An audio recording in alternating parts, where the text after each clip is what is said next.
Dijk is going to prediction. score. Van Dijk will score. Not saying over Higgins. Van Dijk will score. Denier will score. Off. Yep. Go for the full defence. I could actually. Lustig with a thunderbolt. No, Lustig won't score. So it's going to be those two from set pieces. I'm going to take a punt on Griffiths and Johansson scoring goals. Interesting. So I'm going to go for the 4-1. And even more controversial, Chris Boyd will score for Rangers. Well, my analysis isn't going to be anywhere near as thorough as you boys. But I think I take your point, Pat, as well about the conditions could play a bit of a part, and things off the field could take. It's going to be a bloody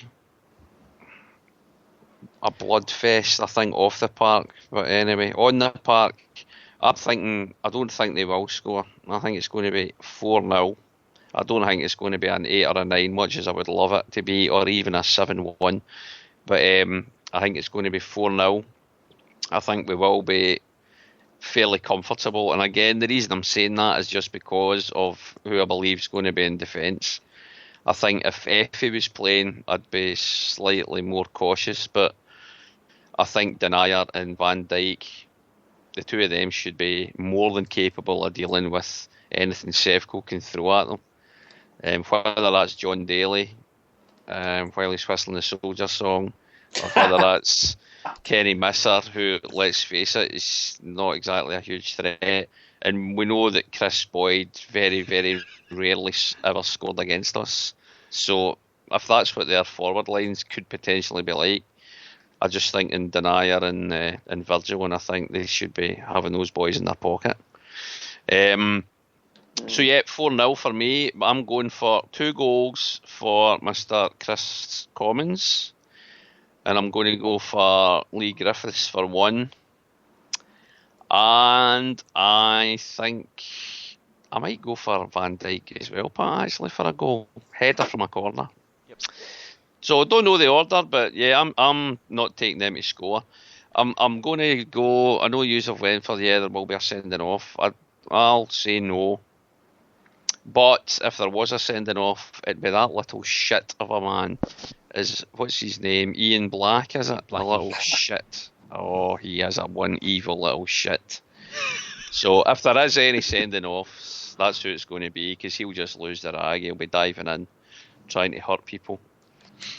Probably James Forrest if he comes on as a sub or something like that, if he's anywhere near, because we know poor wee James has got glass ankles anyway, so he'd be going into MAME. So there we go. So we've got the predictions are from Liam 4-1, from Pat 4-1, from Kev 4-0. Fairly comfortable. We sound relatively confident then, boys. No upsets in this fixture. Well, I don't think Chris Boyd will score. I think he's more chance of getting diabetes than getting a goal the state he's in now. He'll bounce off his arse. It's big enough. That's all good. So we are confident. Now, Liam, where will you be able to watch this game then? Because I take it you're going to be making an effort to watch this one. I'll be in the house with a perfectly honest and legal internet hookup. Well, they won't be televising this game in Japan at all, because, I mean, is it getting any coverage at all in Japan in the media? Because I know it's certainly getting a bit of coverage elsewhere. It's not just with the shitty Scottish mainstream media, but it is certainly getting a little bit of mention. Division and sectarian hatred. They've got the Koreans and the Chinese for that, so they don't need Celtic and Rangers. Right, so it's not making any news on the sports pages at all, no? I mean, there will probably be a paragraph on it in Monday morning's Japan Times, but that'll probably be it. Right. It's the thing about Japan is if there's no direct interest in it, then they don't really. Yeah. And the simple fact is, most Japanese who follow football have like a Japanese team and an English team. Yeah. So you get the English match reports. You occasionally get like Barcelona, Real Madrid, some of the German teams. Yeah. You'll get whatever team has got a Japanese player playing for them. Yeah. Like Dortmund get quite a lot of coverage because of Kagawa. Right.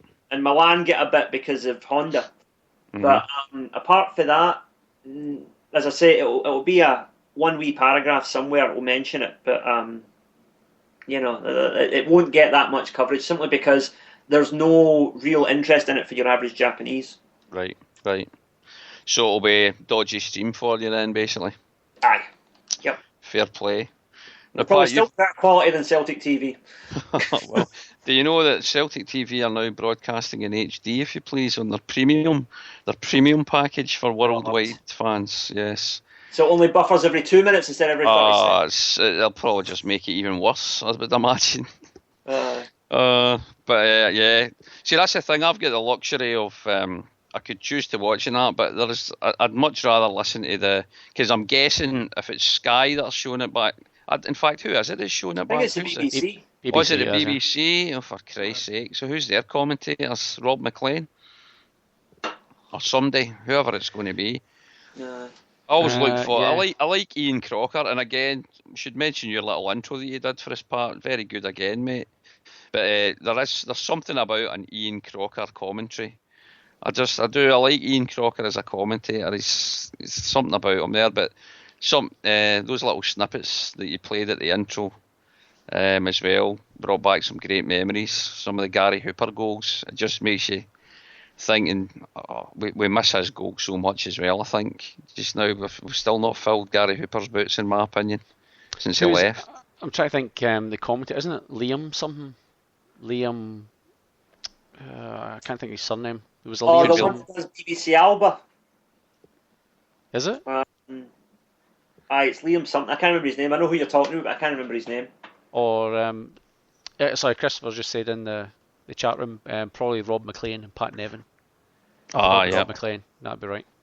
Yeah. But Kev, did you see my post today about the? So we, just for anyone's information, if anyone in Australia is listening to this, it's being broadcast on BN Sports, which has basically been they took over the old Setanta Australia. I think I've told people that already.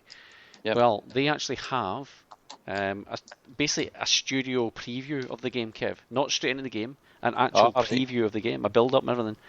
Right. Studio, 2 studio guests. Are you ready for this? Did you see my post? No, I didn't. Didn't see it. Derek White and Mark Hateley. Oh. The Suntan Kings. Is Derek White? He had a bit of a gig with ESPN, I think, in Dubai for a while. Actually, aren't BN Sports? Aren't they from? Sort of I think they are part of the Al Jazeera network. Yeah, I think it's the Al Jazeera type sports channel. So it is, yeah. So that might make sense. Maybe they broadcast it from over there. Their studio stuff. I have seen them do a bit of studio stuff for a game before. And then I remember the first Celtic game that I watched on BN Sports after they'd taken over Setanta, and it was some Yorkshire guy doing the commentary, and my God, it was bloody awful. It was, and I thought, Christ, what have they done here? But thankfully they've canned him, and it's back to the host broadcaster that does the commentary now. So if it's Sky, it'll be Ian Crocker or whatever. If it's BT Sport, it'll be Eric Ray. But I'm guessing if it's BBC, they'll probably just take the commentary from Rob McLean or whoever it's going to be then. But they might do their own if they're putting that effort in. They've got a studio preview and stuff before. It might be quite interesting to hear what they say. But at least it's 2 guests that'll actually know a bit about it and they'll be able to comment on it. There's nothing worse than when you see, Celtic, some of the games you'd see, and it's Celtic, for example, pre-Champions League or an SBS over here, Pat. You know what that's like. And there's people that know nothing really about Celtic, and it's pure guesswork what they talk about, or stuff that they've just researched 10 minutes ago on Wikipedia before they go on. There's nothing more embarrassing than hearing people trying to talk about your team that haven't a clue about them. So at least Derek White and the baldy long-haired man know a bit about what they'll be talking about for that. So that'll be quite interesting. I'll watch that. Where I'll be watching it remains to be bloody seen though, because of the fiasco. But I'm not even going to mention that on here. Because, yes, we've had a bit of a stramash. Our licence hasn't been accepted for Friar Tuck's to extend the licence. So it's a 9:30 kick-off in Western Australia. But the pub shut's at 10 o'clock. So that's not much use to us. So there's been a bit of bickering, toys getting thrown out of pram, infighting by the members of the Mandurah CSC, and we still don't really have a decision on what we're going to be doing or where we're going to be watching it. We'll probably all just end up watching it in our own respective dwellings. For those that have it anyway, I don't know, we'll see. But anyway, enough of that. So any other part you want to give a shout out of that? Because there should be, well, as you said earlier on, Pint on Punt, Jockstein CSC, there might be, it's a much later kick-off, obviously, in Melbourne for you guys, so it's half midnight, isn't it? Yeah, half past midnight, so it'll be on the Monday morning, so most people have got a couple of days leave, obviously, but no, everyone's kind of fired up for it, I guess. Everyone's, by all accounts, the pub have been getting quite a lot of phone calls, asking if the game's on and being shown and stuff, so... That's good. But we've got no idea. We could end up with 20 guys. We could end up with 250 guys. It's that sort of we just don't know. Play it by ear.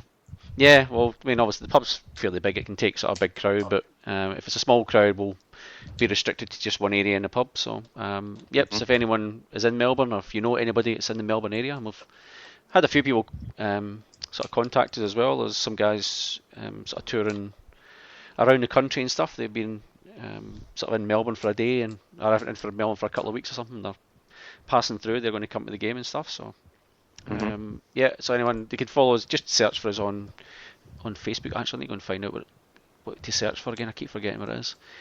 If you're on Facebook, search for Melbourne Celtic Supporters Club. You'll find us on there. We've got jocksteincscmelbourne.com as a website, and that gives you details on how to get sort of to the venue and all that sort of stuff. There's no charge on the door. It's basically come in, all free. All we ask is that if the club, because we're basically little or no funds, and we just want to try and get some money not behind the bar, but into the coffers. If you just buy some raffle tickets or one of the club polo shirts or something like that, just to try and get some money back into the club again. So that's basically all we're asking people to do. Well, I think we normally do like a first goal scorer, or first goal, not goal scorer, first the minute of the goals, you just do like a raffle, and you think it's maybe $5 a ticket or something like that, and you can win sort of $50-60 or something like that from it. I forget exactly what they normally do, but yeah, it should be good. We'll have as a entertainer guy on until about midnight, then we'll have a few tunes before the game starts, and then obviously the game. Make sure you use that police list now. Make sure that there's valid or invalid tunes, and maybe learn the words to Glasgow Celtic IRA. Because maybe somebody needs to invent them, because I'm still clueless as to what that song actually is. No, someone posted it again in the chat room about it, and I think it was like an add-on. I think it was Glasgow Celtic Champions, and then there was like an add-on at the end of it or something. About IRA, so I don't know. Anyway, so anyone who wants to sort of come along in Melbourne, give us a shout. We'll probably start selling tickets for the Asterisk skiers. We got tickets printed sort of during the week there, and we'll probably start selling them on the night as well. So it's a nominal fee to get in. So this is Paul Larkin's Asterisk skiers, everybody knows about. So he's here on the 4th of April, which is Easter weekend, and the tickets are basically pretty nominal fees. It's $10 for non-members of the club and $5 for members. So we didn't want to sort of price anyone out of coming along. So that's pretty much it. So yeah, anyone wants to see that, there's also a website for that, asteriskdownunder.com, and that's got details and all the venues that are kind of showing it in some way, shape or form. So just go in there and you'll be able to sort of find out which supporters clubs are having it, and probably what the likely venues are, not sort of 100% confirmed, but and that's it. That's all I can think of. The Perth gig's definitely confirmed, so that's the 18th of April, and that's Rosie O'Grady's in Northbridge in Perth. So it should be a good little night for Asterisk skiers up there. I know there's a lot of guys looking forward to it that I've been speaking to as well. So yeah, we're trying to ramp up the promotion of that as well, but of course, because of the bloody nightmare, they're meant to be handing out flyers and stuff like that for it on Sunday as well, but that plan's up in the air just now because we don't have a venue. What I should say is, and I don't know if there's anybody